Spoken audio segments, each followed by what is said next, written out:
You're stuck with me for the next 2 hours. We've just started recording the session, probably just for archival purposes, and so that the teams can look back at what a fantastic pitch they've done today. So we're going to be running through so much stuff. So before I start, let's do an acknowledgement of country. I would like to acknowledge the traditional custodians of the land where I am streaming from today, which is the people of the Kulin Nations. I pay my respect to their elders, past and present, and I extend a warm welcome to any Aboriginal and or Torres Strait Islander and or Indigenous people who are tuning in today. And I am a person of colour, and I think it's important that all people of colour acknowledge that we are also benefiting from stolen land, and progress has to happen by not leaving anybody behind. So let's light up the chat.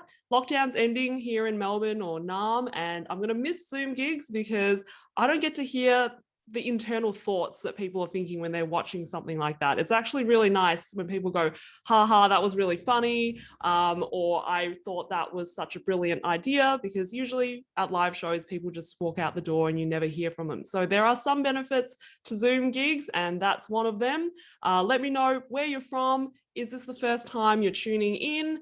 And maybe if you're supporting somebody, who are you supporting today? So let's get that chat lit up right now. And congratulations to all of the finalists who are in this year's competition. This is how it's going to work today. There's 2 streams. We've got students and staff alumni. Each team gets 5 minutes to speak, and at 5 minutes 30, you'll get cut off. So try not to go over. I'm sure you're very well practiced already. There's going to be a 3-minute Q&A after that with the judges, who I will be introducing shortly. So everybody's put so much effort into their pitches, and they've got some amazing slides. I was just at the rehearsal and everyone was flexing on each other by wanting to practice their slides, but they all look amazing. So we're all the winners here. Everybody wins, all right? But specifically, prizes for the teams. There's some money up for grabs. The first prize, $3,500. Second prize, $1,250. And third prize is $750. It's encouraged that you spend that on your idea, but hey, if you want to blow it at the pub this weekend, I'm not going to stop you. There will not be any auditing. They also come with Amazon Web Services credits and access to Spark Deakin's affiliate Google for Startups credit as well, and you get some support. The first place also receives a post written by a professional copywriter to promote your idea internally at Deakin and externally to the whole startup community, which is fantastic. If you have social media, which I'm sure we all do, you can be in the running to win some special door prizes today. You can use the hashtag Deakin Startups and tag at Spark Deakin. I'm sure one of the team can put that in the chat. You can win books and merch packs, and we've got winners announced at the end. So take a screenshot, upload it to Instagram. You can tag me as well at Louey, and hopefully you're a winner today.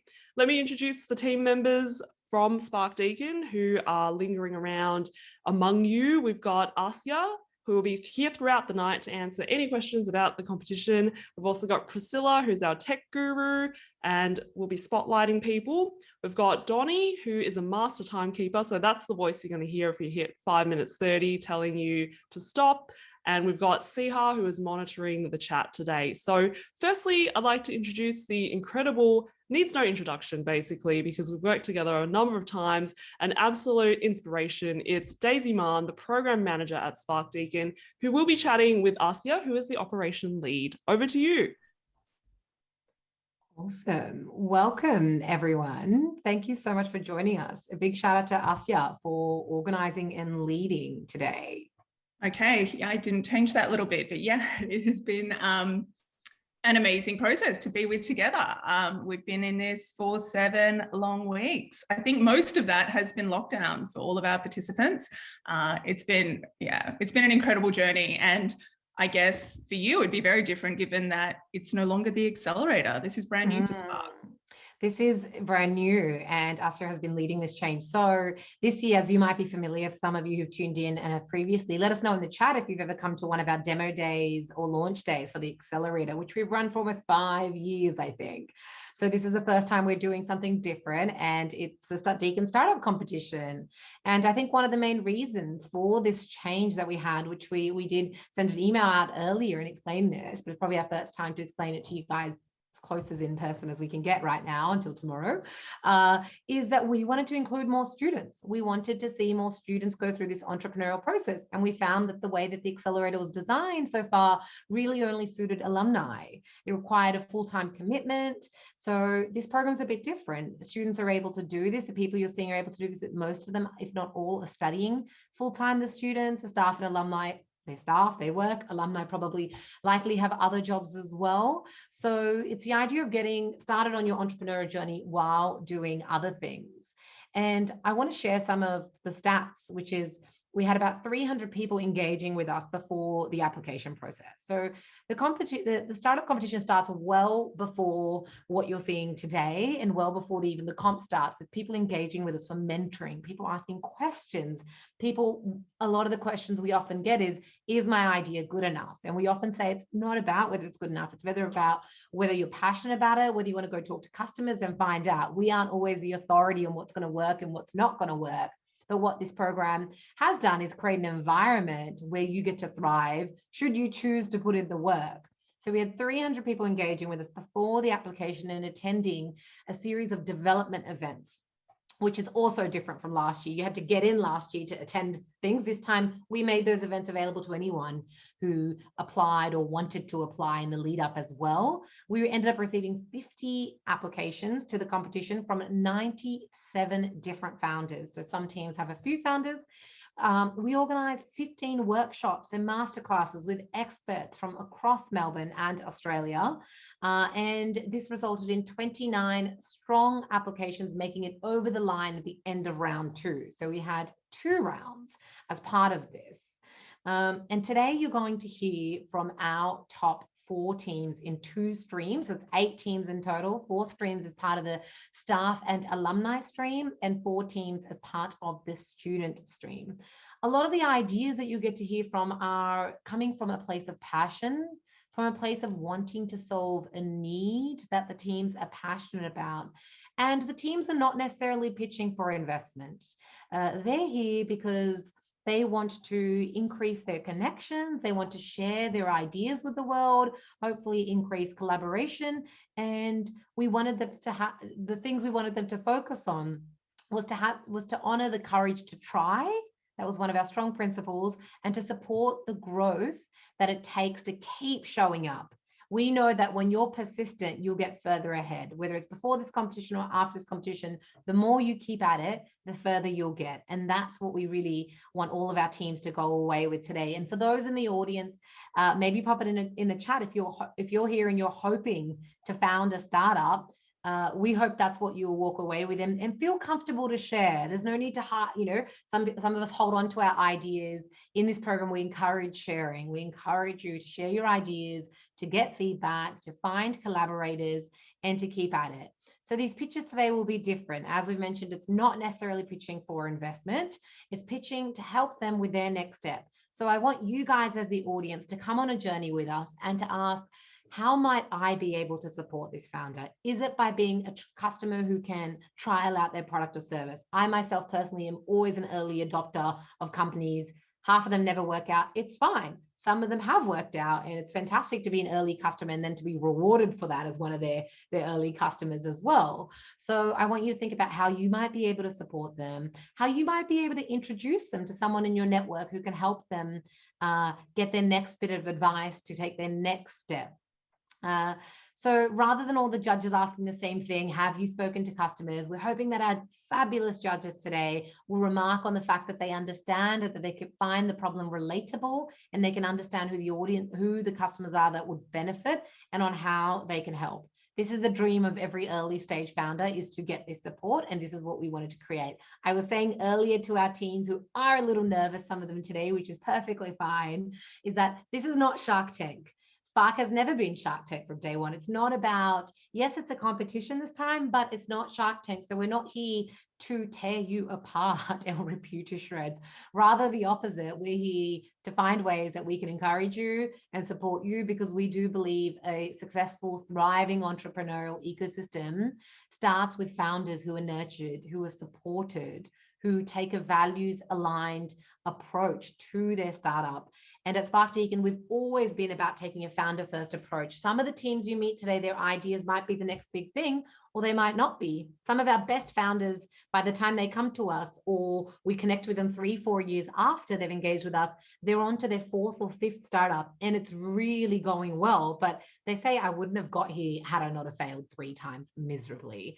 So we want to reframe that whole narrative around failure. We want to encourage our teams today. And I am really thrilled to have our audience members with us today. We've got former staff members, we've got folks from the startup ecosystem, we've got the fabulous Deakin University community, and I think we've got folks from other universities as well, because it's such, I mean, the Melbourne ecosystem has just grown in such a wonderful way. So I love seeing that support as well. So that's all from me, and I'm thrilled to be here to witness these teams grow. And I'm also thrilled, I must mention, to have our resident comedian back. Yeah. Did you have anything to add to that as well, Arcia? Thank you so much, Daisy. Follow on from here before I hand it back to you. And mirroring all of that, like, this is the essence. This is more Dolphin Tank than Shark Tank. We are here for this idea and the 5th one down the track. And we really, for anyone who has been a part of this competition or has been associated with the amazing program that Daisy's run for the last 5 years, you already know this sentiment that we hold really close to our hearts.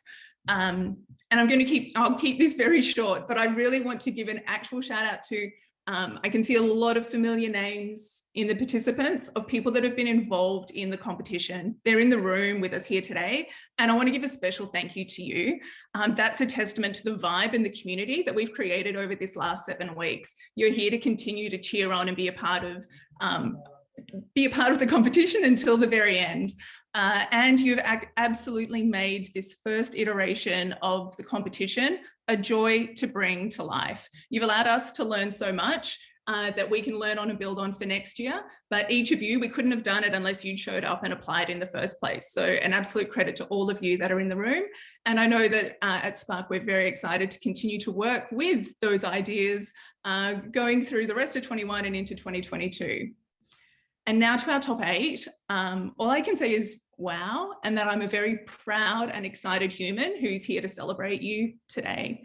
I know there will be nerves, and maybe there won't be. I don't want to tell you you have nerves if you don't, but if there are those nerves around and you're not even listening to what I'm saying, I hope that when that sweet relief kicks in after you've pitched, I hope that after that, whether it's tomorrow or on Saturday, you take the time to look back at the application you put in and the progress that happened from there to your second submission, and then what you've done here today. Because it's that, and Daisy mentioned it again, and you probably hear it from Spark teams and the whole startup ecosystem time and time again. It's that momentum that you build and that progress that you have and that grit and resilience to keep showing up. It's that skill set that's going to set you up for success no matter what you do. But that is it from me. I'm excited to continue to see where Spark Deakin goes with this, and hope that we see from all of the Deakin community even more submissions in the 2022 competition. These ideas this year can be a lot further progressed in 12 months' time. And I think that's something really inspiring to keep in mind. That is it from me. Lovely. Thank you so much. And it's so exciting to see that these ideas already exist in the world. They've got websites or social media. You can already, in some cases, give them your money. So that's really wonderful to hear. And thanks for lining up the chat as well. We've got some really great comments about who you're supporting and where you're watching from today. It's time to introduce the judges now, who's going to be controlling everybody's fate today for the 8 teams. So we've got Vanessa Meechan. She is a highly skilled philanthropy policy practitioner, and she's passionate about collective giving and is currently the Trust and Foundation Manager at Deakin University. Do you want to say hey? Hey. Love the background, by the way. Oh, thank you. This is a double rainbow over Hampstead Heath in London. Oh, did you take that yourself? No, I did not. I feel like I should always disclaim that. Wonderful to be here. Thanks so much for the invitation. I'm really looking forward to seeing all of the great, exciting ideas that that are going to be pitched. So fantastic. Thank you. And we've got Charlie McDonald. Charlie is an associate at Giant Leap, an impact venture capital firm that invests in startups as a force for good. How are you going, Charlie? Good. Thank you, Annie. Great to be here. I have followed the Spark journey for a number of years, been involved in some venture crawls, and yeah, loving the direction that it's taking and really excited to see the ideas that come up. Did you say venture crawl? Is that a thing? What is that? Yes, that is a thing. That is a thing. You take your pub crawl and you turn it into venture and startups. Oh my gosh. Okay, I have so much to learn. I thought with a little less alcohol, I think. Yeah, well, speaking of alcohol, there is going to be an alcohol/non-alcoholic pitch today coming up very shortly. So I'm super excited for that. Thank you very much. And our final judge for the student stream is Ayush Jain. Ayush is a crowdfunding coach and learning programs manager at Start Some Good, a social impact innovation platform making it easy for change makers to raise funds. He's helped over 30 early stage startups as part of Spark Deakin. So welcome, Ayush. Hey everybody, great to be back here at Spark. Hi Daisy, hi Diletta. And yes, Charlie, the venture crawl was so much fun strategizing and launching with Diletta and Daisy, and there was a lot of alcohol at the end of the day. So. Daisy says, shush, no. Just special lemonades, I like to call it. So thank you very much. We will hide the judges away now, and we can introduce our very first team, who is going to be pitching for a total of 5 minutes or less, hopefully. And team one is called Measure Up.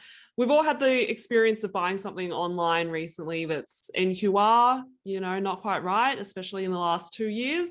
And for example, I bought a jumpsuit and I thought it looked really nice. Then I put my body through it and I was like, this is really, really tight. Turns out I accidentally put my entire body through one of the legs of the jumpsuit. And I'm like, that's why it doesn't fit me. I don't know how to wear clothes. So this team noticed there was a huge gap in the online business side of fashion and beyond that, jewelry as well. So the team Measure Up are going to tell you all about their solution. Please welcome to the stage, Casey Brimble, Marcus Amor-Smith, Alessio Bonti, and Manas Kumar. Perfect. Hi, everyone. It's so nice to meet you. My name is Casey from Measure Up. Our business uses augmented and virtual reality technologies to accurately size and style clothing and accessories on digital platforms.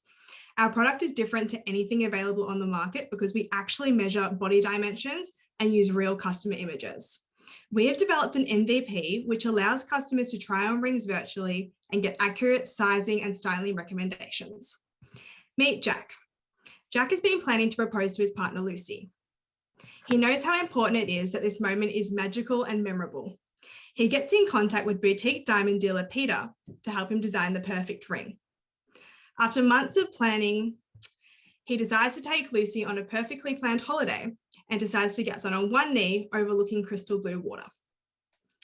He pops the question and she says yes. But the moment wasn't perfect. Instead, the ring was too small and they had to celebrate without a ring for the next 2 months until they could get it resized. No photo of the perfect moment, no showing friends and family, and the ring needs to be cut and sized again. Jack could have used Measure Up. We have partnered with Melbourne jewellery business owner Peter, who said 9 out of 10 engagement rings need to be resized because the sizing is incorrect. This results in a poor customer experience, additional costs, time, and a dampener on what could have been the perfect moment for Jack and Lucy. The Measure Up application uses augmented and virtual reality technologies that capture an image on personal handheld devices. This generates a 3D lifelike avatar. We're then able to determine the exact measurements of the user to provide sizing and styling suggestions. This is different to anything currently available on the market, which simply overlays products onto generic customer avatars. Measure Up provides accurate sizing recommendations, allows for virtual styling, creates upselling and cross-selling opportunities, increases customer satisfaction, increases revenues, and reduces the number of returns. Now, whilst we've developed an MVP that focuses on hands, the problem extends beyond this one body part. Meet Hector. Hector is 8 years old and just informed his mum that he needs new school shoes. So she orders some online in the last few days of holidays. They arrive the day before school and they're way too small. Here is an image of Hector having to wear his old school shoes, which really hurt his feet. No one likes seeing kids in pain. Wouldn't it be great if Hector's mum could take a picture of Hector's foot? It displays how he would look wearing the shoe and which size to order. Imagine every pair of shoes or clothing arriving in the mail and they fit perfectly, look exactly as they did in the picture, and you can wear them right away. Unfortunately, we've all experienced the disappointment of eagerly awaiting an item's arrival only to find it wasn't what you expected. And then there's the hassle and cost and time of having to return an item, or you just never return it at all. Measure Up fills the gap between in-store and online shopping platforms. So whether you're Hector, Hector's mum trying to buy activewear online, or Jack shopping for a ring, Measure Up has you covered for the everyday and for the special day. There is no Australian or international sizing for clothing and apparel. There's a sizing variation from brand to brand and even between a single brand. Shoppers in the US returned 30% of apparel and footwear at a cost of $107 billion in lost revenue. And this doesn't include the cost of poor customer experiences. Whilst this is frustrating for customers, it's equally frustrating for business owners.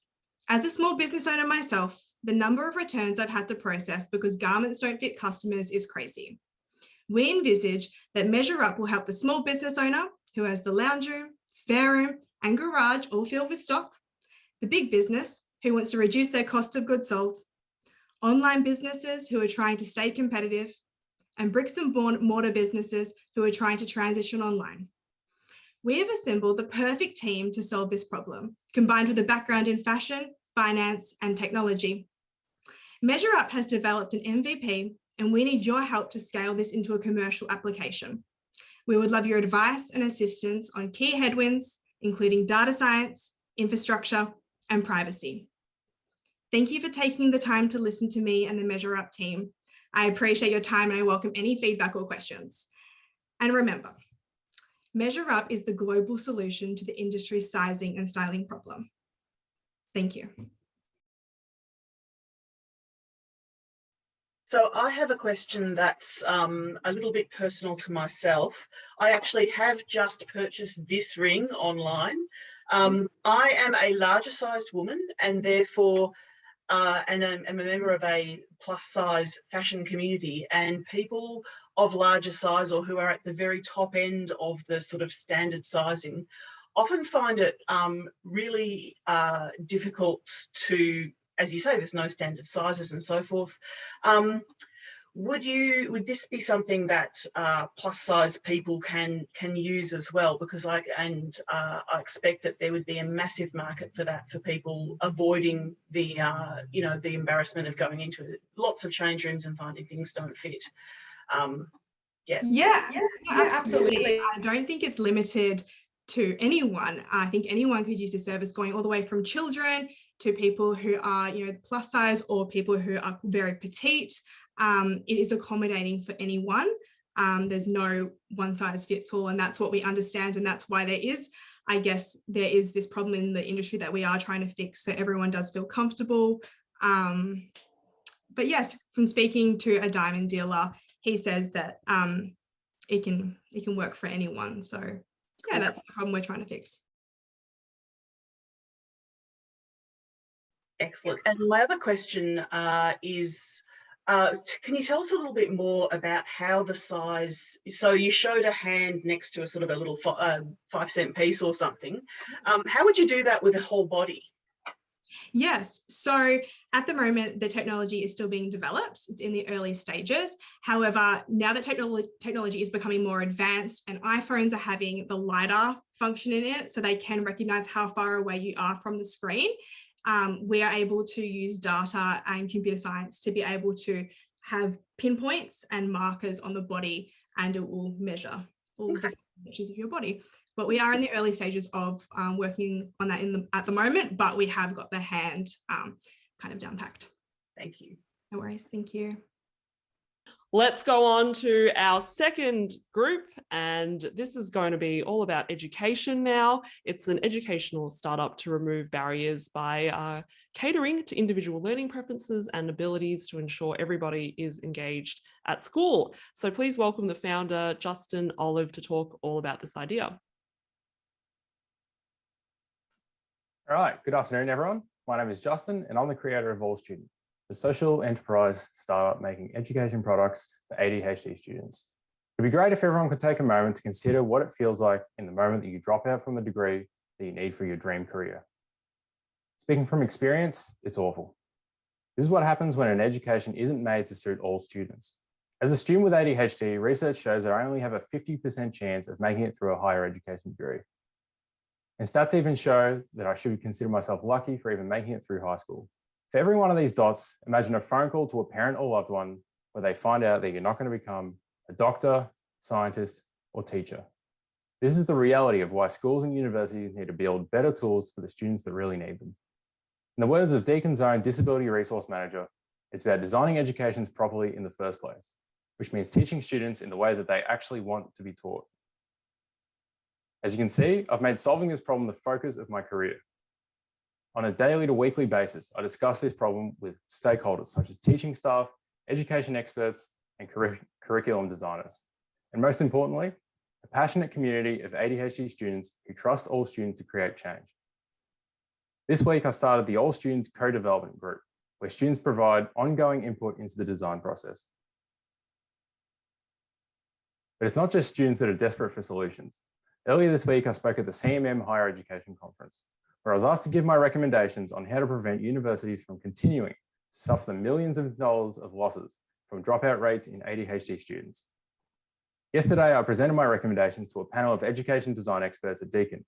And even this morning, I spoke to one of the directors of Deakin Design, a project which is shaping Deakin's entire education future. The reason I'm telling you this is because All Student is my way of making sure that the universities have a way of implementing the recommendations that I'm giving them. One of the key recommendations I give from my research is interactive, engaging modules. Unfortunately, this is what Deakin currently calls an interactive module. And to be fair, this is essentially the cream of the crop in terms of online learning.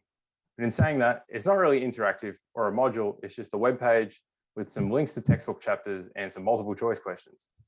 So with a budget of $0 and a few hours on a Sunday, I thought I'd have a go at putting together an interactive module in a way that is specifically made for ADHD students. So here I've just refurbished some health promotion content from the last slide to create an interactive module that specifically suits a range of ADHD student needs. Focus groups have told me that the content needs to be related to real-world examples. Students start this module by being prompted to imagine that they're a health promotion officer. Here they can have access to a description for that job and even add it to a glossary for later revision. On this page, there's a quick warm-up question about program planning evaluation so that I can check my prior knowledge. I like the look of these two answers, so I can check those off and check my answers. And here you can see that I got that answer right. So that point gets added to my All Student points, which is an example of gamification. This is a really valuable asset for ADHD students. You can also say that I got this question incorrect. So I can quickly check the answer for why, and I even have the option to ask a tutor for further clarification. This is a quick breakdown of what's covered later on in the module. So for ADHD students, providing options for how content is delivered is crucial, and they often have to convert it into different formats by themselves. I'll choose the option of having this combined into text and audio. So here you can see I've got my option for audio. A needs assessment is a process that investigates. And I've also got my text summary here. I've also included some extra examples just to relate the content back to the real world. So that's just a quick wireframe for one concept, but really the intention is to closely follow the co-development process to find the best solutions possible. The next steps will be to source technical skills to drive further development, which I'm hoping to fund with philanthropic and public grants. My other aim is to make sure that I have the best skill set possible for making all students successful. So I'm also searching for an internship in IT product design. My ask is for help on these last 3 points, from funding for technical skills to improving my own skill set. Thanks for listening, and I look forward to hearing your questions. I'll kick things off, and thanks for the presentation. It's wonderful to see your journey to this as well. It's obvious this is a problem you care very deeply about. I apologize if this is a silly question, but could you just talk me through kind of who the primary users are for this learning design system? Is it the teaching staff? Is it the administrative staff? Or is it actually students with living with ADHD? Yeah, perfect. So that's a great question. So obviously the end user will be ADHD students. And originally I was targeting university students because obviously that's where my worst experiences have sort of been. But also, you know, I've been asked to go for secondary school students with ADHD as well. And also like even recently TAFE students with ADHD. So I think that'll be my first sort of primary market. And then obviously, like you mentioned, educators will be a massive part of this. So I heard from a secondary school teacher that I'm working with yesterday. She's like, look, anything that is going to save me time, like, please just do it, especially with ADHD kids, because they have such diverse needs. Just as a secondary school teacher, having to like cater for each individual, very highly specific, hard to cater for need is just so time consuming. So yeah, I've had some great feedback from educators in terms of like their ability to use it. Although obviously that wasn't the initial reason I got into it, but yeah. Does that answer your question or? Yeah, that does answer my question. And then my follow-up is around what I've taken is that this helps students to kind of find their path more easily and addresses for universities the problem of kind of not serving those students and them dropping out. So at what point do you see this learning design system kind of intervening, if you will? Is it kind of in the really early planning phase, or is it more for students who are disengaged, having trouble, and then they can use something like this to kind of get back on track? Yeah, so ideally, these products will be used from the get-go. Ideally, like this is something that would go, you know, many years down the track. I would like these products to be used for all students so that you wouldn't even need a diagnosis. You would just have an education that is tailored to meet your needs. But that's the way the industry is going. So for me to just say that I'm going to do that, like it's going to be like a, you know, $500 billion industry in a few years. So I'm not going to own the whole thing. But yeah, so that's why just sort of catering for the interests of ADHD students specifically, so that if an educator, say in a marketing unit, has like an ADHD unit, like an ADHD student, and they know this via the Disability Resource Centre, they can say, all right, I need to use one of all students' products, and then, you know, I can cater to their needs very easily. And the unit chair doesn't even need to know how an ADHD student needs to be taught, because the product will do it. And that's the problem at the moment, is they're going down the training route and they're trying to train up all these educators, and it's just logistically very, very difficult. I don't have a question, but on your last ask on seeking an internship in IT product design, I just from my network know a few people in the edtech space and the technical edtech platform. So I'd love to connect later on and see if I can introduce you to some people. Yeah, that'd be awesome. Thank you. EdTech, that is on the money. Right. That's all. Great presentation. And moving along to the third team, we're going back to clothing, in fact, and this next pitch is definitely something that I wish I had when I was an awkward teenager, and it's backed up with an educational program as well. And this is already out in the world. Like, you can check out some of what the founder's doing. And she's also an environmental science and conservation biology student. So there seems to be a lot happening here. I'm sure Charlotte Reed is headed for success. Please welcome to the stage, Charlotte, and tell us about your idea. I want you to think about the children you know. Think about your cousin, your friend, your sister's kids, or your own. 4 out of 5 of those children are worried about their body image. Let that sink in. Now tell me, how many times have you as an adult scrolled through your phone and compared yourself to someone else? With poor mental health rising, there is increased exposure to toxic messages in media regarding body image. Science tells us humans self-criticize when comparing themselves to someone they consider better, and young people are no exception. Now think about what that would be like as a young person who's still growing, feeling uncomfortable in your own skin, seeing edited images of people online and comparing yourself to every single one. You possibly remember from your own experiences the confusion young people feel at this age about their developing body. Teenagers have the lowest self-esteem among any other demographic. At such a vulnerable time, social media amplifies low self-esteem and negative self-talk. When you look in the mirror, clothing can make or break your self-esteem. But there is one clothing item for girls that either undermines or inspires confidence more than any other: the bra. This is why my startup, Confident Apparel, needs to exist in the market today. We will provide supportive, comfortable underwear products that are size inclusive, with replaceable cups to grow with the wearer, and body positive affirmations on waist and chest bands to increase confidence in the mirror. Confident Apparel is more than an item of clothing. It is wearable advocacy. The close relationship with underwear is so practical but intimate, and that relationship we have can either help or hinder the person wearing them.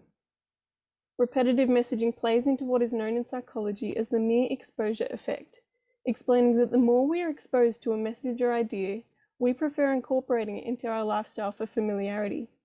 You see it in advertising every day, and young people are constantly exposed to messages online reinforcing the idea they are not good enough. We use the same tools to positively influence teenage mental health with affirmations on every product. Meet Lara, who at 13 years old developed bulimia because of cyberbullying of her body image. She has been battling the disorder, and now at 19, it is still an issue. She shared that confidence products can help her feel better about herself, and Lara is not alone. An estimated 100,000 Australian girls were hospitalised from eating disorders in 2015. I was one of them. It is shocking to think these are the girls who were hospitalised, let alone the girls diagnosed, the girls suffering, and the girls who look in the bedroom mirror with negative self-talk. Our market research to date has shown that 88% of parents and young people need this now, and growing market demand means it cannot wait. Now meet Sarah. She's the parent of a 15-year-old girl and has been struggling for years to help find comfortable products for her daughter, who needs more support due to her large breast size. There are dozens of Facebook groups for concerned parents with similar problems, with over 30,000 Australian members between groups. A quick shout out to everyone who wears a bra. You know how hard it is to find something that fits well, is supportive, and then it's a bonus if it's comfortable, right? Now think about the parents trying to find a product like this for their growing children. Sarah says it's near impossible. I know Confident can help her daughter through form-fitting designs that sit well on the skin. Today, young people are provided with ill-fitting crop tops and bras that lack size inclusivity and style, or are too over-sexualized for their age. The two biggest brands are almost entirely adult-centric. These products are just not good enough. This was further reflected in customer interviews, where the current state of underwear available for young people suggests a market gap exists for underwear that is comfortable and well-fitting, but most importantly, supportive of rapid growth. This is why Confident Apparel will address this market gap for youth and compete on 4 aspects: size inclusivity, style variety, comfort, and affordability, to accommodate growing bodies and changing needs. With over 50 responses online to my idea from parents and young people in just 2 days, it is clear this is a problem needing to be solved. I want to fix the lack of size variety and comfort in underwear products, and I want every single young person to feel good, to feel confident, and to feel loved in their own bodies. That's what Confident is all about. And I know from my own experiences that I needed that Sarah and Lara need that, and from the outcries of both parents and children in market research, I know they need it too. We want to provide more than wearable advocacy. We want to provide education, support, and empowerment for young people. Our mission will hopefully make a small but impactful contribution to the confidence of young teens. This allows for the potential development of partnerships with key stakeholders such as KidSafe, the Butterfly Foundation, and local schools to really make a difference for our young people. They say it takes a village to raise a child. It will take many more people to help support our youth. So if anyone wants to be part of the Confidant movement and are happy to open your networks to us, please reach out. I would love to hear from you. Thank you. I'm happy to jump in first again, unless anybody else wants to. But first off, Charlotte, just thank you so much for sharing that story. It's incredibly, it's a powerful story, and just wanted to call out. It's not easy to get up in front of everyone and kind of share those that journey. So I guess the question from me is kind of, so I love this idea. I love it based in research, the mere exposure effect. I have learned something new today. What is next? I guess what would be your next step with this business, the next action? Yeah, so currently we're starting to build our social media presence, and we're hoping to generate leads and just start building our social media presence over the next coming few months. And we're also starting product design. So we're hoping to have product prototypes by February, and then this will lead to our online launch in June 2022. And hopefully pre-orders will be already generating revenue at this time. And yeah, from there we will continuously improve our products and customer experience through customer feedback. Yeah, and go from there. Yeah, I obviously I also see the incredible value in something like this, particularly for young people. I was just curious about the thought you'd given to the materials you'd be using in this.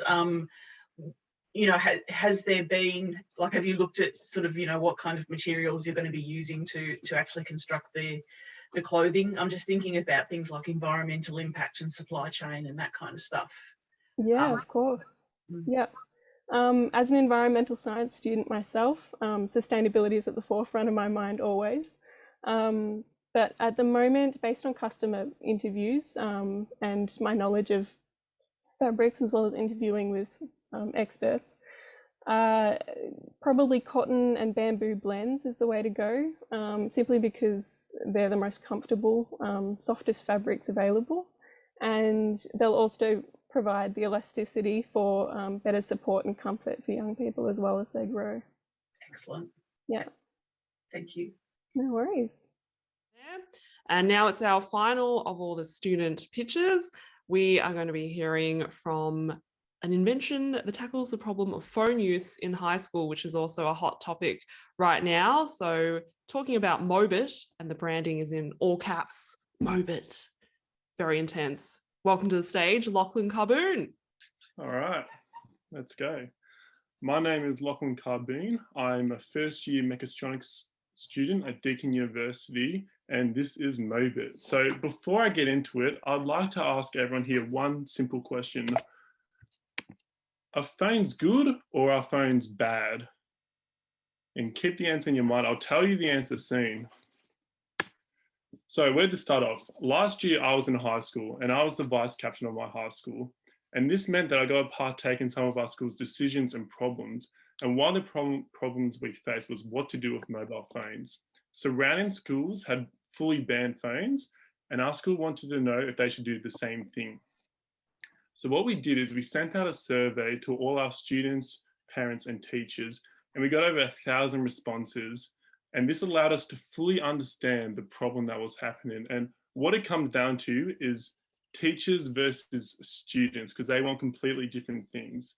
The survey showed us that 95% of students said that they need their phones with them so they can contact their employees and parents. They said that they use it in class to take pictures of the board and to look at their timetables. And when we asked the general question, do you need phones? 80% of students said, yes, we need phones.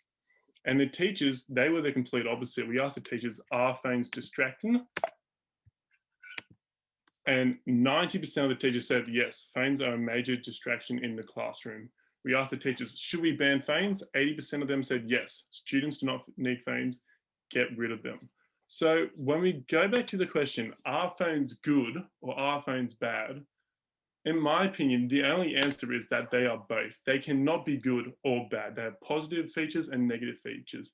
And the reason this is a problem is because the current solutions out there really just assume that phones are bad or good. There's nothing really in between. And let me show you what I mean. This is a graph of the solutions which benefit students versus how they benefit teachers. The first one is the school bans, the phone bans. These benefit mainly teachers, and the students get the benefits of no distractions. But there are also a lot of benefits which phones have, which students are losing. On the other side, we can see that allowing phones is a big benefit to students, but not teachers. We also have a solution called Yonder, which is like a little pouch which students can put their phones in, so then they can't use their phone. One is Pocket Points. It times how long students spend on their phone and rewards them for not spending much time on their phone. And the solution which my school uses, which is policies, which I'm not a fan of. I don't think they work. Our school pretty much says you can bring your phone to school, but don't use it, or you can bring your phone and give it to the teachers. So I have created an app called Mobit, which benefits students, teachers, and also parents. But how does Mobit work? So firstly, students download Mobit onto their mobile phones.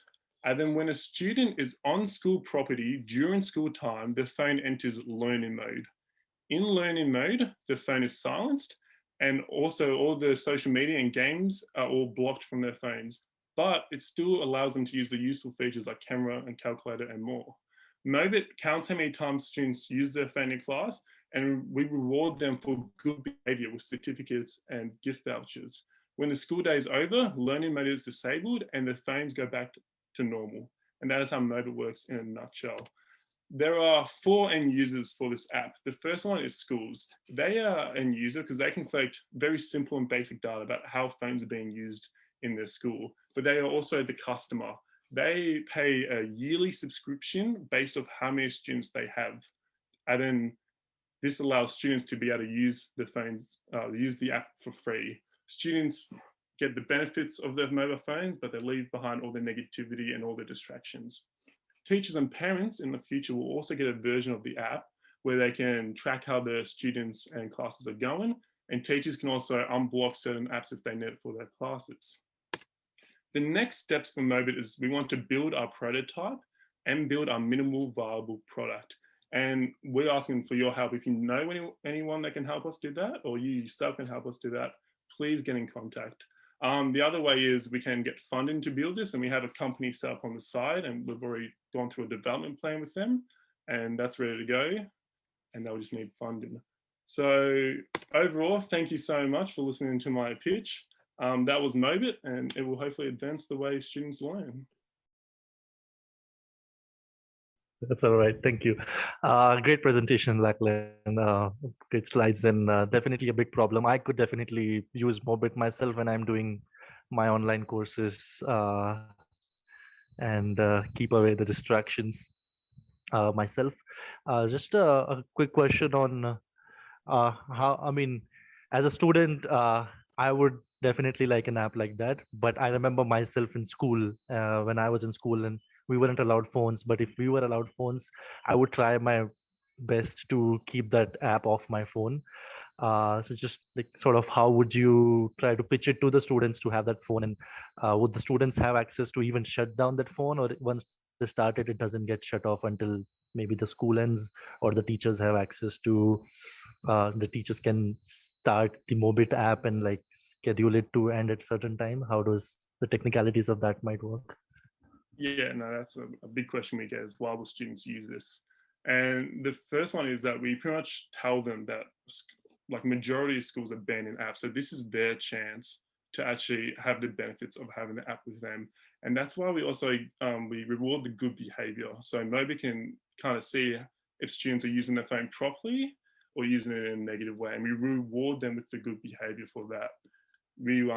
We're in the planning or thinking about having like a leaderboard so students can see how they sit, and we just show the top. We don't want to show the bottom of the leaderboard because we feel like some students might think it's a competition to get to the bottom. So we show like the top 10 or 20. Another big part is like data privacy and whether students can trust the app or not. So when we're kind of pitching this to students, we actually get up what the teachers can see and what the school can see. And we pretty much show them, like, this is all the school can see from you.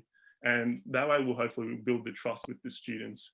And that's how we plan to do it. That's also, we had this massive idea to build the full app and everything and put it in schools, but we've actually brought it back to just the most basic version of the app, just so we can get a good idea of how this will actually work in classes. Yeah. Great. Thank you. Good luck. Thank you. Wonderful. Thanks so much. I can't believe you're just a first year uni student, you know, like it's really great to see. You look mature. The presentation was fantastic. So looking forward to seeing what you get up to in the future as well. And we are going to have some deliberation time now for all of the judges. So while they're going away, we will announce the winner of this round after some halftime entertainment. So I'm going to give you some jokes. Then we're going to have a 5-minute break and we'll come back and do the second half with all of the staff and alumni pitches. Keep the posts coming. I've got some tags for some stories and also tweets. So check Daisy's Instagram as well going off there. She's like our resident unofficial social media person too. So I don't mind if you unmute yourself for this section because I like to hear laughs. So it's, you know, great to hear people typing in the chat, or unmute yourself and cackle away and show your support. This might be one of the final shows I do from my bedroom here. Like this is massive, very exciting stuff. My life has gotten very boring, like a lot of yours probably have as well. I look at my bank transactions and I think I'm so bummed because I did not expect my life to be reflected back to me in such a boring way. Like I'm trying to imagine, how would a stranger look at me and build a picture of my life from these transactions?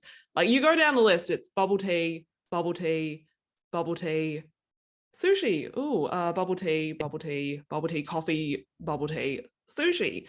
And I've actually realized I did not leave during this whole time. I did not leave a 2K radius from the exact hospital that I was born. Like that is how boring my life has become. I just repeat the same routine and there's a bit of variety on Sundays where I go to the ATM and withdraw $50 to get groceries from the Vic Market. Like that was it. Like apparently your 20s are supposed to be jetting around. Like, where are the transactions where I'm having the time of my life drinking margaritas in Spain? Like, you know, why? Where are the receipts for that? Even my dreams have become very boring recently.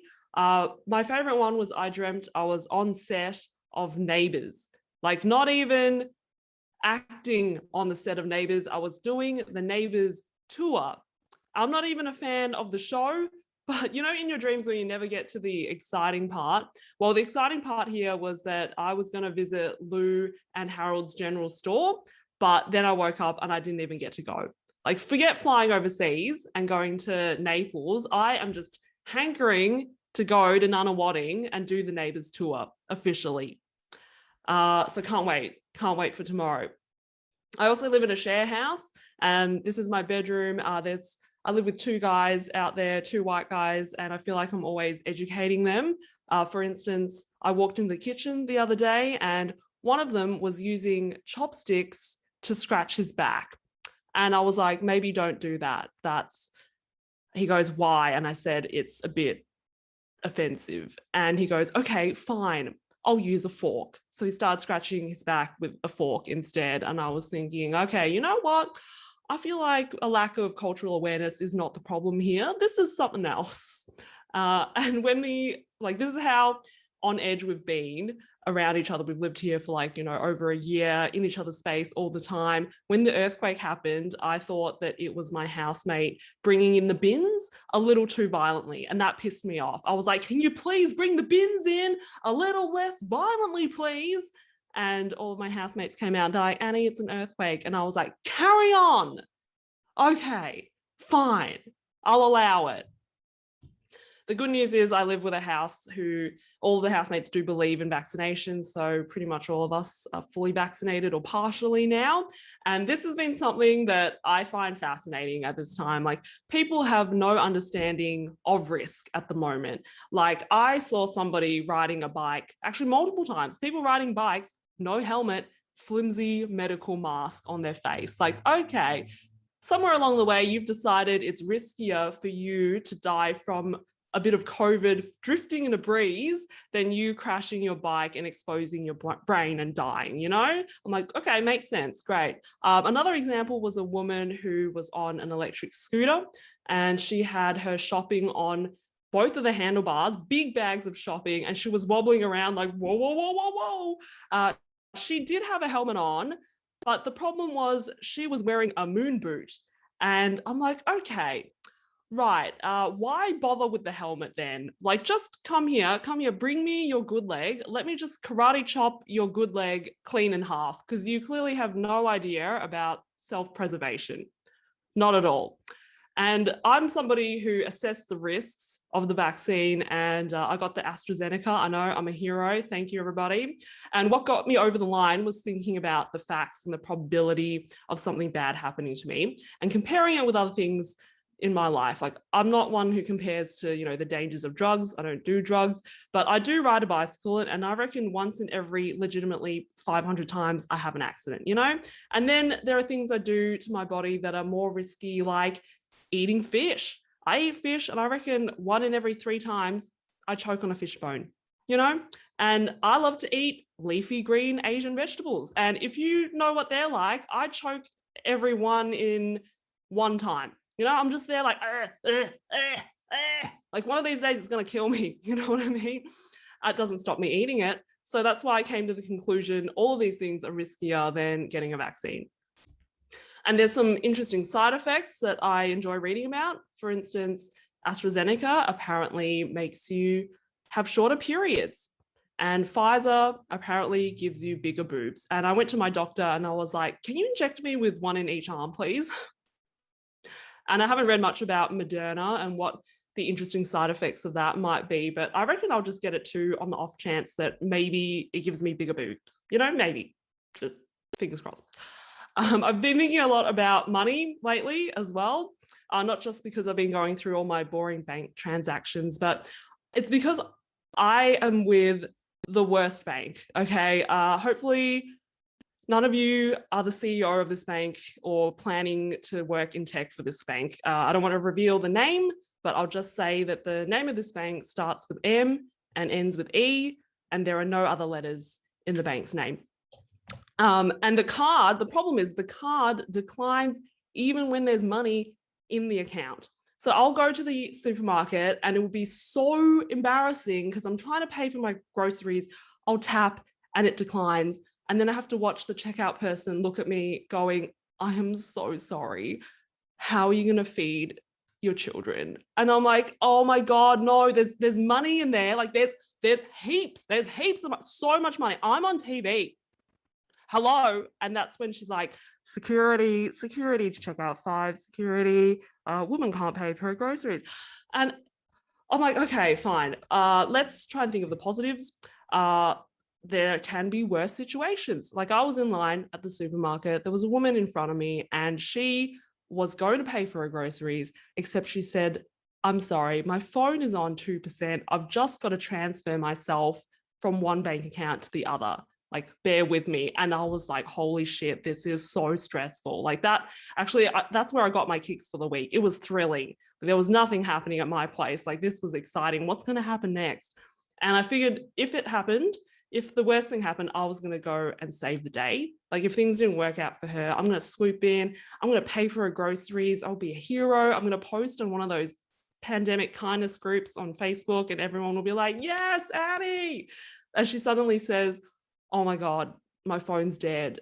And I said, don't worry, girl. I got you. Time's been tough. I'm just happy to help. Don't even think about it. Don't worry. So I pulled out my card, I tapped it, declined. I'm like, are you kidding me? Are you serious? And that's when the checkout chick calls out, security to checkout 5. 2 women can't afford to pay their groceries, security. I'm like, oh my God. So that's what I've been up to recently. This is the end of the joke halftime component. So if you want to go take a break now, I'm very happy for you to do so. We have firstly, Dr. Paul Cooper. Paul has a background in digital health and digital strategy development. His first career was as a medical researcher and now he's got ICT experience, now is an assistant professor and senior research fellow in Faculty of Health at Deakin University. He even has his own startup venture called Grow My Life Ideas. I'll introduce Sarah now. Sarah is a serial social entrepreneur. So you've probably made lots of startups in the past. I seem to think That's what it means. She's also the founder and CEO of Folktale, an engagement platform for organizations to listen at scale through the power of mobile storytelling. Hello, Sarah. Hey, how are you? Good. How are you? Good. Thanks for having me. Great. Are you in Brisbane? I am. Oh, awesome. Your time's different there. Oh, just by an hour, but it's significant. Yeah. Yep. Great. Thank you so much. We also have Caroline DeGroix. Caroline started her career in IT over a period of 40 years, worked with many multinational organizations before taking on the position of Deputy Secretary of Corporate Services with the Department of Health and Human Services. Hello, Caroline. Hey, everyone. Hello, hello. How have you been? Good, good. I think I might be the most southern person on the mainland of Australia here. I'm in Geelong. Ah, wow. Yeah, Geelong is, definitely more south than Melbourne. How did I not know that in my geography? Enjoyed less restrictions than Melbourne. I might just hopefully say that. reunited soon. And you're taking a sabbatical at the moment? Yes, I am. Great. For a little while. Yeah. Yep, you've got plenty of free time, and thank you for joining us.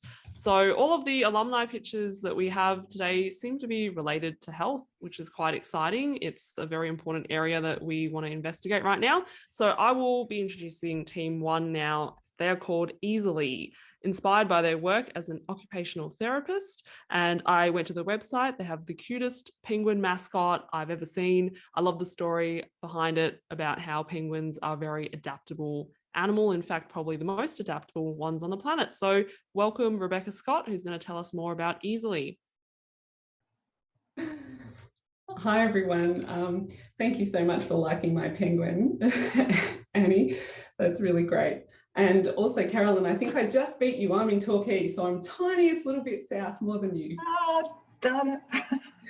Very close. It's really nice to meet you all, and thanks so much for coming along.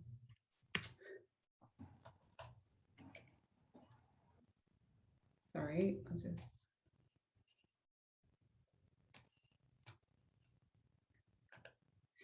We all like to have fun, spend time with loved ones, try new things and explore the world around us. But for my extraordinary nephew, Will, my feisty 94-year-old grandma, Nancy, and 1 billion other people around the world, a disability makes it hard to do the things they love, and they need a helping hand. Assistive technology, or AT, is anything that helps you to do something that you are unable to do on your own. It might be something as simple as a pair of reading glasses that opens up the world of Harry Potter, as complex as a bionic arm to wave hello to a friend, or as life-changing as a piece of software that gives you back your voice. Every year, $35 billion is spent on assistive technology, from the simple walking stick to smart home devices, robotics, and autonomous vehicles. Unfortunately, up to 60% of the technology that is prescribed ends up underutilised and under the bed. A huge opportunity wasted for people living with a disability. Just think about it, up to $21 million of lost potential. The right assistive technology can make a family outing to the zoo a possibility and allow people to see, do, feel, and create things they never imagined. But making the wrong choices can lead to injuries and even isolation. Every day we rely on shared knowledge to help us make the right choices for ourselves and our loved ones. Imagine taking a holiday without TripAdvisor, or making a purchase on Amazon without reading the reviews first. In Australia, a wheelchair might set you back anywhere from $500 to $25,000. Imagine making such a personal, expensive, life-changing purchase without any shared knowledge to help you. At Easily, we are building the world's first assistive technology peer review platform to help people living with a disability find the right technology for them to do the everyday and the extraordinary. At 34, my brother-in-law was faced with a terminal illness. His declining physical condition came unexpectedly, and like many people living with a disability, it was important to find new ways to do the things he loved. But searching for products was like going down an endless rabbit hole. There was nowhere to go to get advice from people like him to help find products that not only solved his challenges, but that he was also happy to take to the pub with his mates. As an occupational therapist, I've heard from endless colleagues who tell me they don't have time searching across the hundreds of retailers to find out about new technology for their clients. Even experienced clinicians fall back on the products they know rather than try to find a better alternative. And retailers tell us that health professionals often don't know their products exist, and they still rely with connecting with people at expos to increase awareness. This is nowhere near good enough. Companies such as Nike, Toyota, Apple, and Google for the first time are prioritising inclusive design, which is amazing. But what good is it if the people who need it do not know it exists? Easly's mission is to ensure you and your loved ones can find the right technology you need to solve the challenges you face today and in the future. Easly will offer a solution to educate, connect, and support the assistive technology ecosystem. The adaptive community can browse new and emerging technologies, read and share trusted reviews, and connect directly with clinicians and manufacturers, increasing autonomy, saving time, energy, and money, and most importantly, finding the right products to solve everyday challenges. Over the past year, we have been connecting with individuals and organisations who share our passion for a brighter assistive technology future. Our Google Analytics show over 500 organic users are visiting our site to learn about products every month without any advertising or marketing. Our next stages are to continue to develop our technology to improve our customer experience based on what we have learned from our growing community. Our subscription model will offer free services for people living with a disability and a tiered offering for clinicians and manufacturers. And looking ahead, Easly will offer a premium data subscription service to inform better decision-making for assistive technology companies. We have a passionate team of global volunteer assistive technology trailblazers, including users and clinicians who help ensure Easly is designed with and by the community we serve. Easly is currently looking to create partnerships to help us to grow our membership and review community, scale our team. 30 seconds left. New life-changing products are designed every day, but what good is it if the people who need it do not know it exists? It's time to make better decisions through shared experience. Together, we can help billions of people make life-changing choices and allow everyone to live a little more easily. Thank you. So my father did a lot of work with TADVIC, the technical aid for the disabled, and it was a fantastic organisation. And they did all the kind of curating of, you know, where the problems might be and got the engineers to construct it. Does your marketplace include these sort of, I suppose you'd say, semi-professional or retired professionals products, or is it commercial only products? Yeah, that's great. I'm really glad you brought that up, Paul, because one of my passions is also around, I guess, some of the changes going on in that space, not only for people creating their own products, but also open source platforms and 3D printing and the opportunities that there are for low cost assistive technology and some of the sharing that can go on around that. And there's a lot of organizations like TADVIC and Tom Global who are doing a lot of new technology development with the adaptive community and coming up with some really great designs. So our hope for our platform is that it will include both open source, DIY, and also your commercial opportunities so that people can share what they've learned. Great, thank you. I have a question, and you'll just have to just bear with me a little bit because it's meandering through my mind as I'm formulating. So my husband is one of those people who could be assisted by you quite dramatically. He had a terrible accident 4 years ago and is now quadriplegic, which is one of the reasons why I'm at home looking after him at the moment. However, one of the biggest frustrations he faces is exactly what you're talking about, is we have a team of OTs who keep promising things, but nothing ever gets delivered. So I'm wondering through this process if there is a way to demonstrate to me how you're able to actually say, we actually are delivering on the things that you're looking for. Because it's one thing to say, yes, we can do that.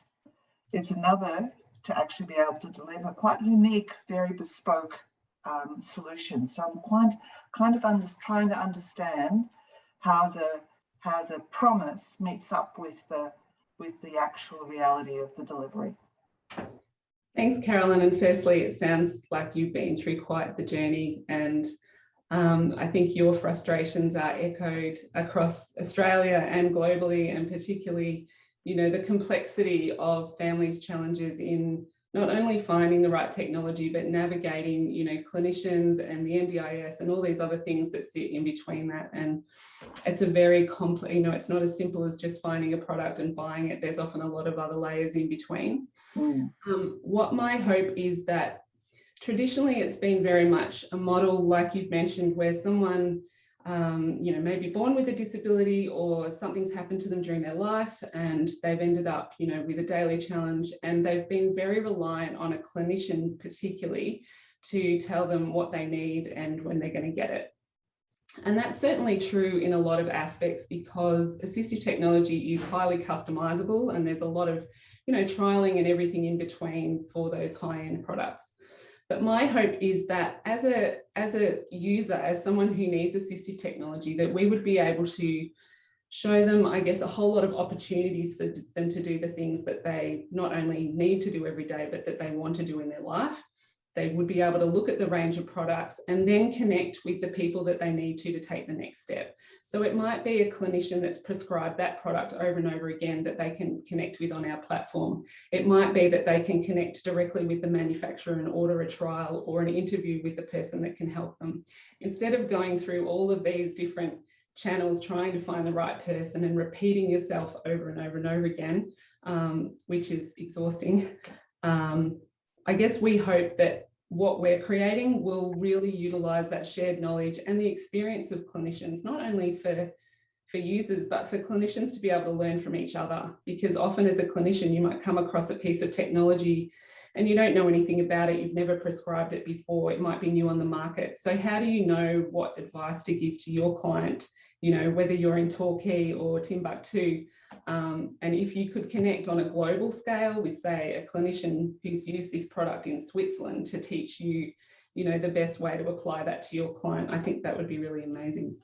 Now onto our second pitch. We have Full Care Lifetime, and it was co-founded by two people, including Divya, who's actually switched out, and we're going to have one of her co-founders speak today. So supporting individuals with disabilities, again, to live comfortable and independent lives. It was created right here in Melbourne in Thomastown. So please welcome to the stage Rambir Singh.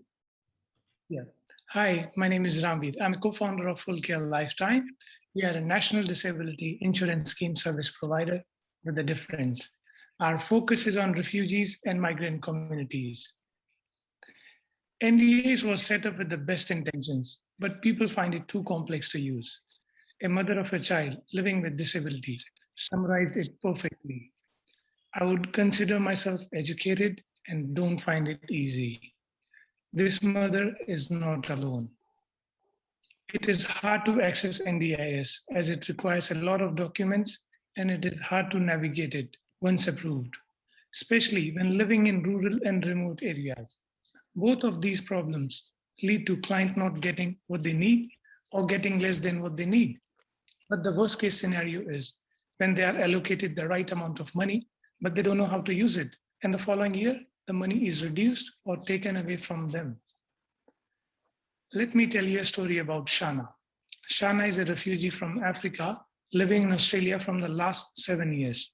She has significant disability that requires daily assistance. She knows about NDIS. She knows that she can access it, but she doesn't know how or have people in her life to help her to navigate it. She has been left with limited support that her friends are able to provide. Our research has shown there are many like Shana who need help, and we at Full Care are passionate about working with refugees, indigenous communities, and individuals living in rural and remote areas. Full Care thrives on providing support on our client journey. You might be wondering how we got here. I guess COVID has changed the lives of many people in different ways. I was working as a construction supervisor before starting the full care lifetime. So when COVID hit, the company I was working with reduced my working hours, and I made a conscious decision to start volunteering so that I could give back to the society in my free time. I found an opportunity at Vision Australia, where I started helping visually impaired people in the gym. And during that time, I learned about NDIS and the difficulties in accessing it. I also learned that most providers, over thousands of them, come into the picture once the participant has access to the funding. This is where we are different. We have found a cost-effective way to access and use the system. The way we make money is similar to other NDIS service providers, but the part where we shine is this relationship that we and our support workers have with our clients. We are building a team that share our values, care to become part of clients' family. For the last 9 months, we have been validating the needs of our customers and building our network. It is hard to become a registered service provider. With perseverance, we have now been issued a provisional NDIS certificate from auditors. We currently have 4 clients in the pipeline with no advertising. We are also building partnership with other stakeholders in the sector. We only charge money once the participant is funded. The way we make money is we provide clients with trained support workers and keep a certain percentage of the amount to be paid to the support workers. And because we build relationship during the initial stage, clients trust us and stay with us. We want to help as many people as we can. If you know someone who needs help with NDIS, or if you would like to be part of this amazing journey, we would love to connect. Thank you.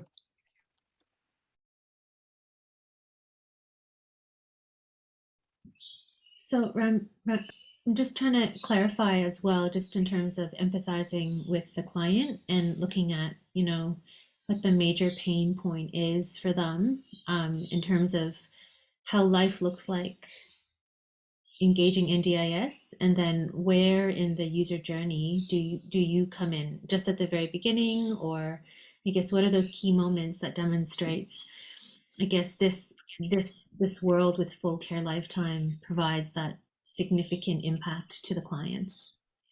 Yeah, mostly we come into the picture once, because most of the people, they have disability, they don't know how to access it. So we come into the picture before they have access to the NDIS. So we help them during the process in accessing NDIS, collecting documentary evidence from the doctors, from the diagnosis. So we help them through the process. So it's like a relationship building process. We help them when we are not charging them anything. So once they have access to the funding, then we provide them support workers, then we take percentage. So it's like a relationship building. That's why I pitch, they will stay with us longer than they usually. Do you have an estimate as to how long the time frame might be from step 1 to step 3? To accessing NDIS? Yeah, accessing NDIS, releasing the funds, and then you as an organization receiving funds. Like how long might that be potentially? It depends case to case. I will give you an example of the client I'm already involved with. She had a significant physical disability, and because she don't know how to access it, she don't know anything about NDIS and how to where to go, what sort of reports NDIS is looking for, and what sort of format NDIS is accepting the reports in. So the whole process usually can take up to 3 to 4 months. Starting from collecting all the documentary evidence. Once we put the application to NDIS, after collecting all the documentary evidence, maybe reports from OT, maybe reports from physiotherapist, and reports from GP, and then we put all the application to the NDIS. Then usually they usually takes up to 4 to 6 weeks. And now we're going to go on to our penultimate pitch. It's called Dry But Wet. And if you've ever had periods where you've stopped drinking alcohol, you'll know it's not easy to find quality alternatives. And this founder describes herself as a liquid pig. So I'm sure this pitch is going to be full of personality. Please welcome Amy Armstrong to talk about Dry But Wet. Thanks, Annie. I'm so glad that you've thrown in the liquid pig there. My name's Amy Armstrong and I'm the founder of Dry But Wet. Dry But Wet is all about creating positive and inclusive non-alcoholic experiences for all. It's about normalizing non-alcoholic drinking and making sure that people cutting out or back on alcohol aren't left at the kids' table with soft drink or juice. This was me in June last year, on my way to a very, very messy long lunch that ended with me blacked out by 5 in the afternoon. I woke the next day, not very popular, and also to decide that enough was enough, no more alcohol for me. After I quit, I discovered that life on the outside of our alcohol-centric culture can give you some serious FOMO and leave you feeling excluded and on the outer. I'm a very social butterfly, and I was never going to cut that out of my life. I found that non-alc adult drinks filled the gap for me. I was able to experience the taste, ritual and social aspects of drinks without the side effects. On my hunt for a good wine replacement, I quickly discovered though that the quality is really varied. With alcohol, you can spend $15 on a bottle of wine and pretty much know what you're going to get. With non-alc, you can spend $15 10 times over and still be left with a bad taste in your mouth. These are new and innovative technologies, and there's not yet a benchmark or industry standard. And there's also no alcohol to hide behind. This was Courtney's experience. She'd spent months and hundreds of dollars trying and buying all the wine. She was nearly ready to give up. That was until we connected her with a bottle of Prosecco that we know is great. Nicola had a totally different experience. She'd been sober for a year. She'd gone from drinking and partying hard to not knowing what to do with herself. She lost all of her confidence in social situations. We gave her a suite of beautiful options and she was armed, ready to re-enter the party on her own terms. She had a successful birthday party attendance and then this. Feeling part of the crowd, armed with an alcohol-free suit of armor can make or break health goals. So quality choices and fear of missing out are some of the many problems our customers experience. In a personalized taste discovery chat, we find out all about you, your needs, likes, dislikes, and experiences. Now, the need for a consultant may surprise you, but it's really no different to paying for a wine tasting, a wardrobe stylist, or even a hairstylist. We provide a personalized report with serving suggestions, links to purchase, and tasting notes. And that's only the start of the relationship. From there, you're invited to join the Dry But Wet Drinks Club. You'll receive exclusive discounts, invitation to events, and new product releases every month.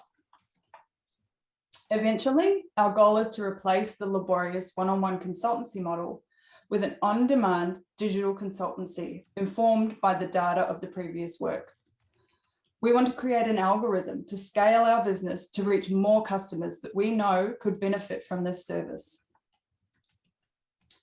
Dry But Wet began in December last year as an Instagram account to share reviews. We've experienced significant growth and now have an engaged worldwide audience of well over 2,000 people. Our website launched in March and has seen 3,500 new visitors in the last quarter alone, and they are buying. I know this as I receive passive income from the partnerships I've already formed with online retailers, both here and overseas. Now, whilst there are other reviewers and dedicated retailers, there is no other established service committed to connecting the customer to the best-in-class products in an honest and unbiased way. We have a unique proposition in a growing market. As you can see, Dry But Wet is on its way to becoming the leading voice on alcohol-free beverages in Australia and overseas. All the work that we are currently doing is creating an important foundation to build upon as we scale. It may surprise you to know that nearly a quarter of Australians don't drink alcohol. That's 5.9 million of us. The global non-alcoholic beverage market size is expected to reach $1.6 trillion by 2025. So consumers are invested in non-alc. To scale this business, we need advice on improving the user experience, generating strong conversions, and eventually data-based automation. We need help growing our industry and market positioning. For us, dry isn't boring, lame, or tasteless. It's deliciously meaningful.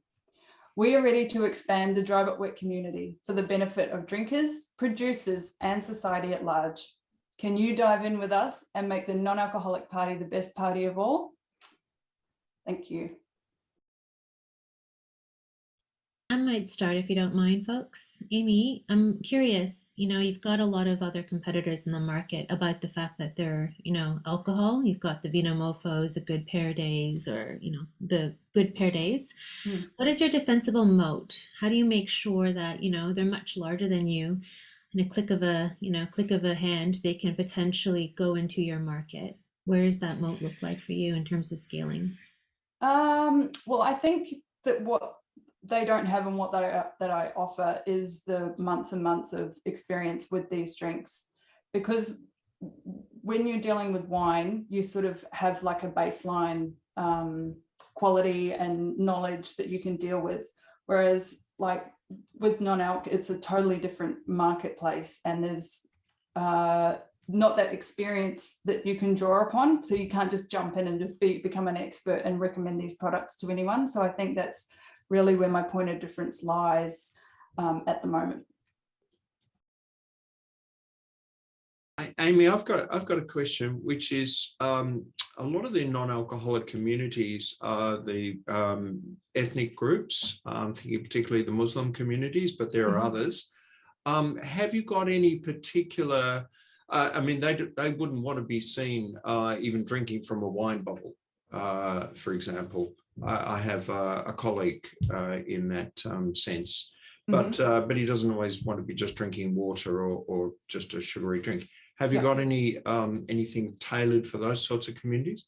Yeah, so there's actually a whole section of drinks in the non-alcoholic space that are alternatives, so they don't seek to mimic wine or beer or anything like that. They're entirely their own products, and they're incredible. They're adult drinks, but they're made for, with people who are health conscious in mind, and just a real taste experience. So there's some amazing work happening in the space that's not necessarily a direct replication.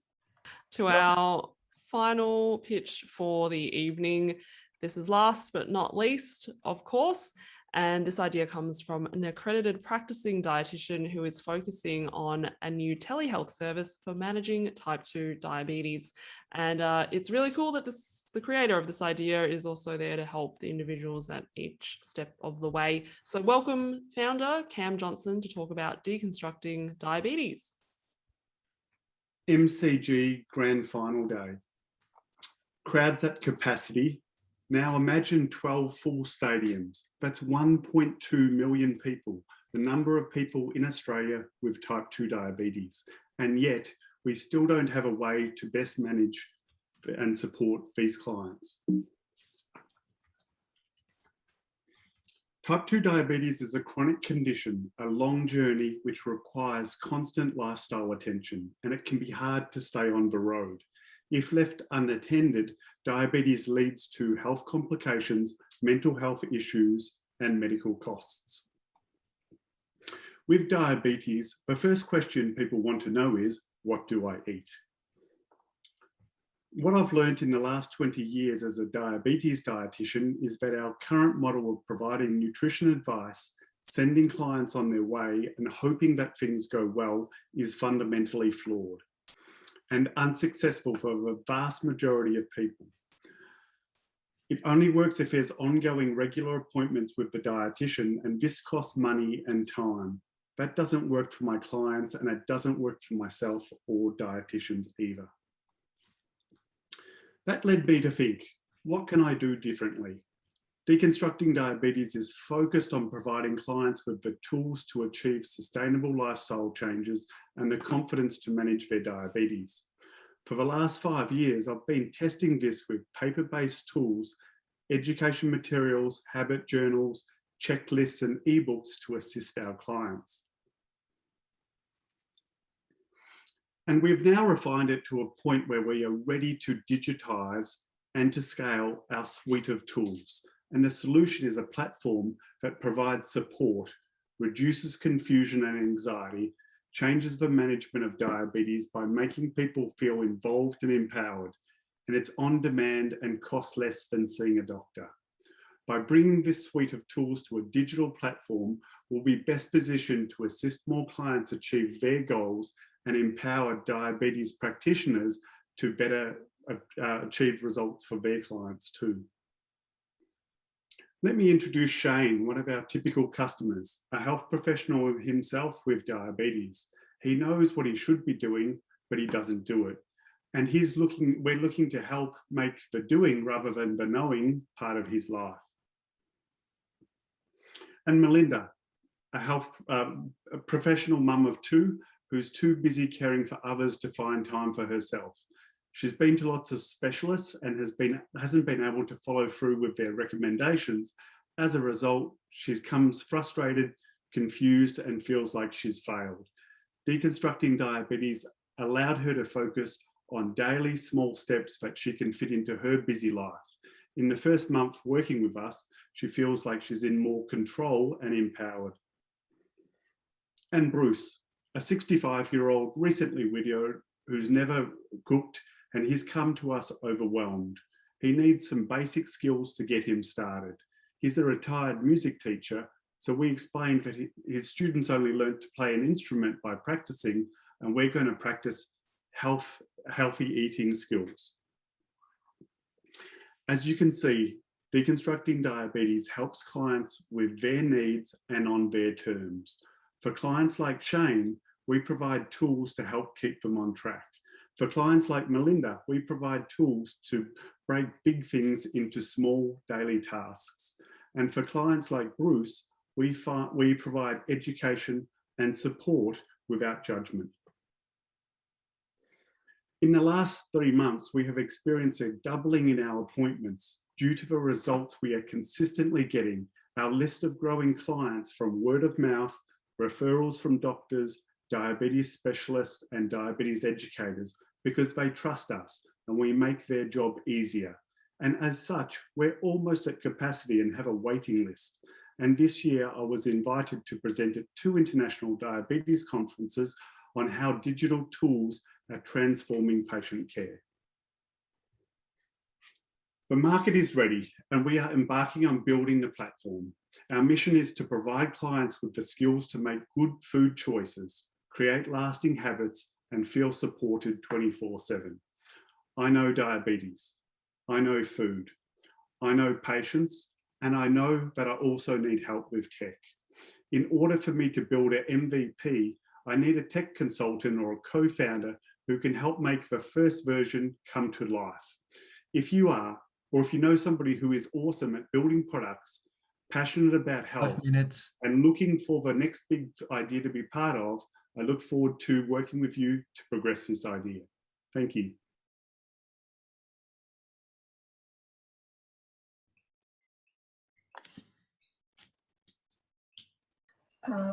Caroline, when I was hearing you talk then, it just occurred to me that what you're actually devising is the basis on which you could provide a much broader client service than just for people with diabetes.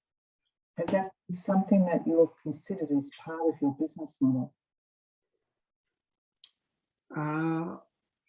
Initially, my intention is to roll this out, Caroline, into a service for newly diagnosed type 2 diabetes clients, because that's where a lot of, I think we need to focus our foundations on.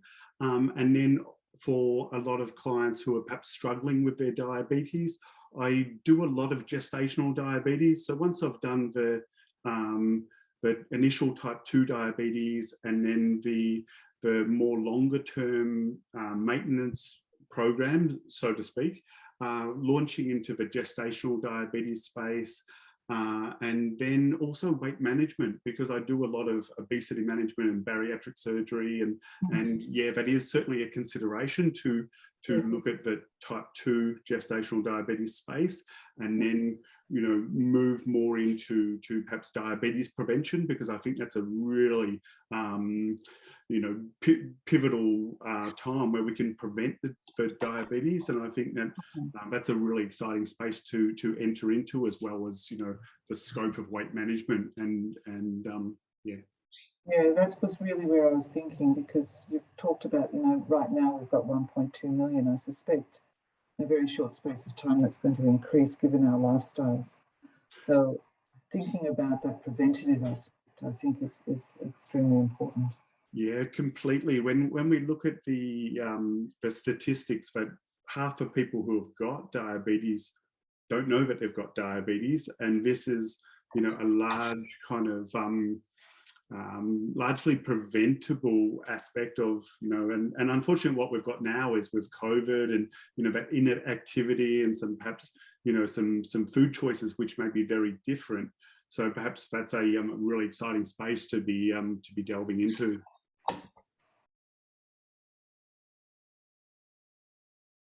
The winners in reverse order for the students are: in third place, Confidant. We've got in second place, Measure Up, and in first place, Mobit. So thank you so much. They're being brought on screen right now, and you all get 15 to 20 seconds to say something. If you want to thank your mum, Lachlan, you can. Now's the time to do it. You're at the Logies. Yeah. How do you feel? We'll go with Charlotte, Casey, and Lachlan. Charlotte, congratulations.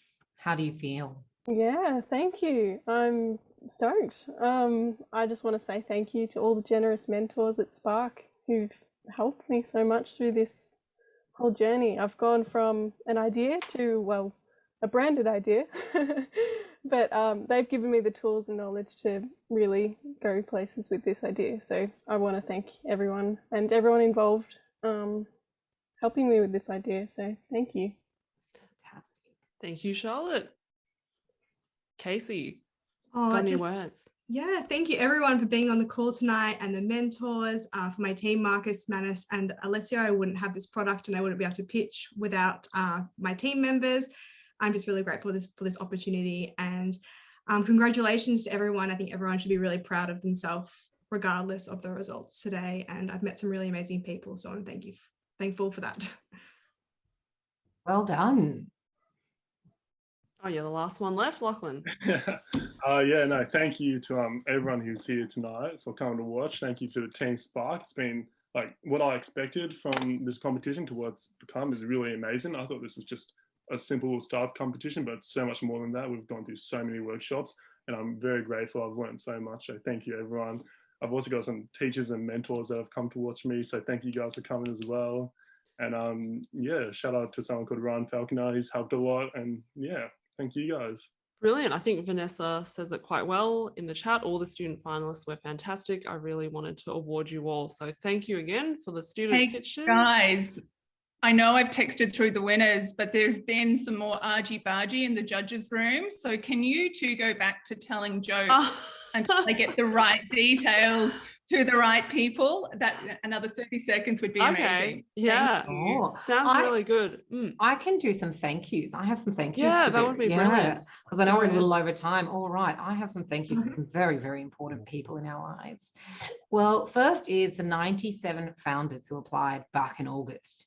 97 of you put in this application. We all know there's one person on the team that did more of the work, but on each team, I want to thank all the people who applied for this competition. If you have tuned in and you didn't make it to this round, next year, there's always next year. I have been rejected many, many times, not just on Tinder, but other places in life. And here I am, still single, but here I am.